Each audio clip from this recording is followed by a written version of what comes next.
আজকে আমাদের district press conference আমরা ডেকেছি। এই জন্যই আমরা ডেকেছি যে ওমেন ইন্টার মুভমেন্ট একটি সর্বভারতীয় মহিলা সংগঠন। এই সংগঠন সর্বভারতীয় ক্ষেত্রে কাজ করছে। 2 মাসব্যাপী আমাদের এই ক্যাম্পেইন চলছে। আমাদের যে লক্ষ্য উদ্দেশ্য এই ক্যাম্পেইনের, সেই লক্ষ্য উদ্দেশ্যকে জানানোর জন্যই আমরা আজকের এই প্রেস কনফারেন্সের ব্যবস্থা করেছি।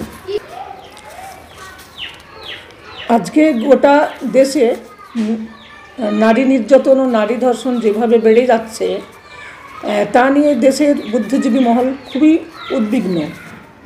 আমরা দেখেছি যে 2022 সালে যেভাবে নারী ধর্ষণ বা অপরাধ প্রবণতা যতটা বেড়েছে, 2018 সালে ততটা ছিল না। তখন ছিল 12.9%।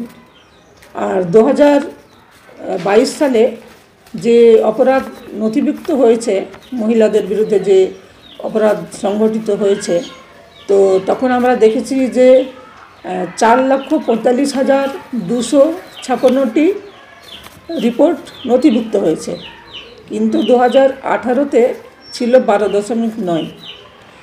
এখান থেকে আমরা দেখছি যে যত দিন যাচ্ছে তত আমাদের দেশে নারী নির্যাতন বা নারী ধর্ষণ বেড়ে যাচ্ছে। এটা শেষ কোথায়? এই নিয়ে আজকে বুদ্ধিজীবী মহল সত্যি তারা চিন্তিত।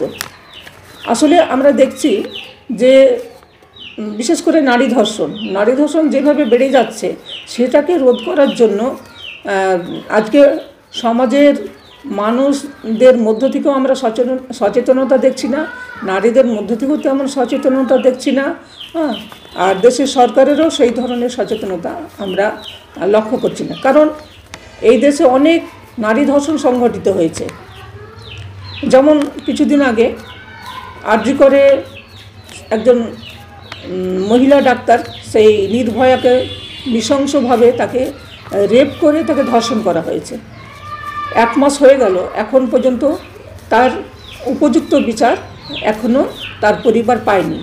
এর আগে আমরা দেখেছি হাতরাসের মনীষা বাল্মীকিকে দেখেছি, তাকেও নৃশংসভাবে হত্যা করে তার দেহকে পুড়িয়ে দিয়ে রাতের আঁধারে লোপাট করা হয়েছে, তার পরিবার বিচার পায়নি।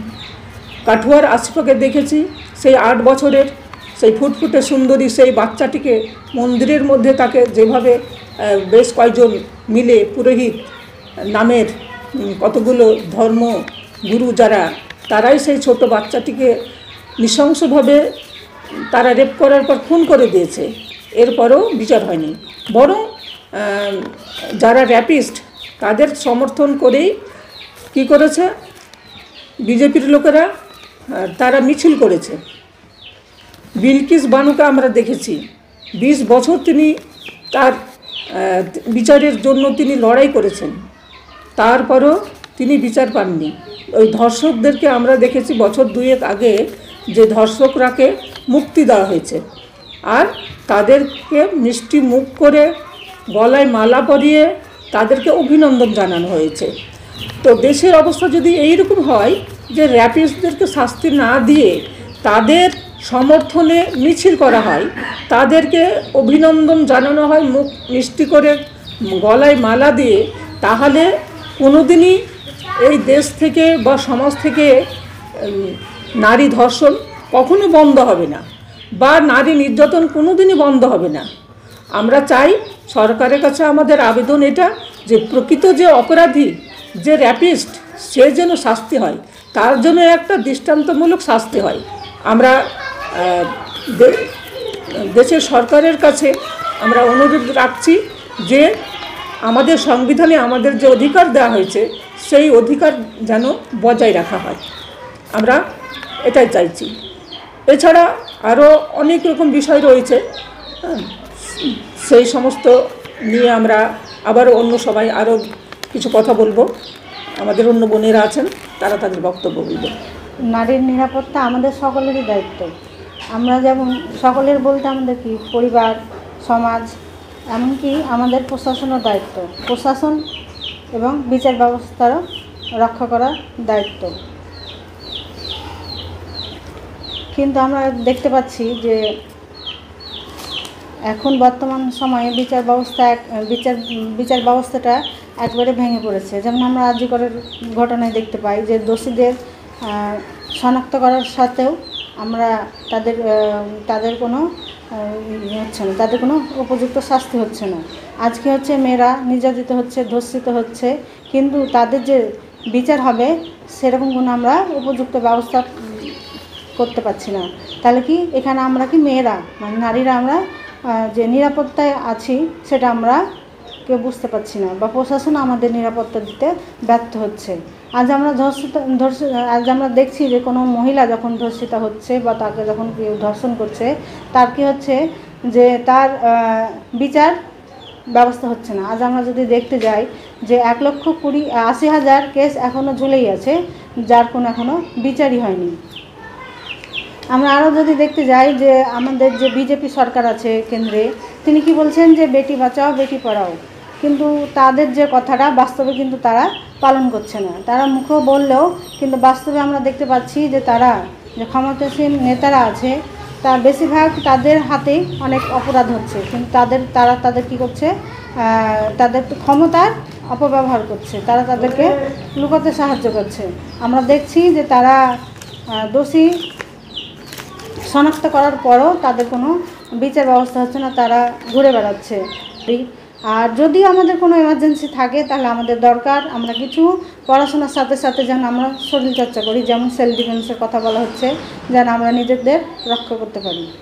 এগুলো আমি শেষ করছি। আমরা আজকে দুঃখিতভাবে বলছি যে স্বাধীনতার 75 বছর পার হওয়ার পরেও আমাদের ভাবতে হচ্ছে আমাদের অধিকার নিয়ে, মহিলাদের নিরাপত্তা নিয়ে। এটা আমাদের খুব আফসোসের বিষয়, দুঃখের বিষয়।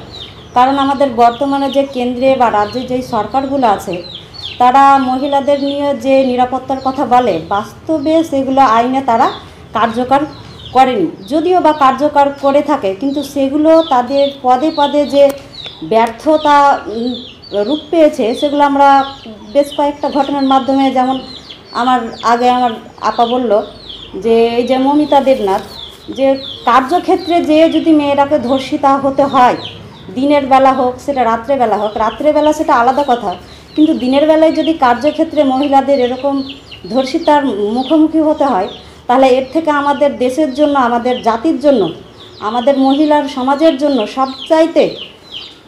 সবচাইতে ঘৃণাকর কথা। কারণ আমাদের যে বর্তমান অবস্থা, এই বর্তমান অবস্থায় আমাদের বাইরে দিনের বেলা বেরোতেও ভয় হচ্ছে, মহিলারা দিনের বেলা বেরোতে ভয় করছে। তাই আমি উমেন ইন্ডিয়া মুভমেন্টের পক্ষ থেকে সমস্ত মা বোনদের মানে জানাতে চাই যে আমরা যাতে নিজেদের রক্ষার জন্যে যে আপা বললো যে সেলফ ডিফেন্স, তারপরে আমরা কিভাবে চলবো ফিরবো, তারপর আমাদের যে সরকার যেই আইনগুলো করেছে সেগুলো যাতে বাস্তবায়ন করা যায়, তার জন্য আমাদের এই কিছু পদক্ষেপ মানে সরকারকে কিছু বলতে হবে। সেই জন্যই আমরা আজকে এই প্রেস কনফারেন্সের ব্যবস্থা করা হয়েছে। তাই এই উমেন ইন্ডিয়া মুভমেন্ট সরকার, বিচার ব্যবস্থা এবং সমাজের প্রতি আহ্বান জানাই সমগ্র দেশের মহিলাদের নিরাপত্তা, সুরক্ষা ও ক্ষমতায়ন নিশ্চিত করার জন্য।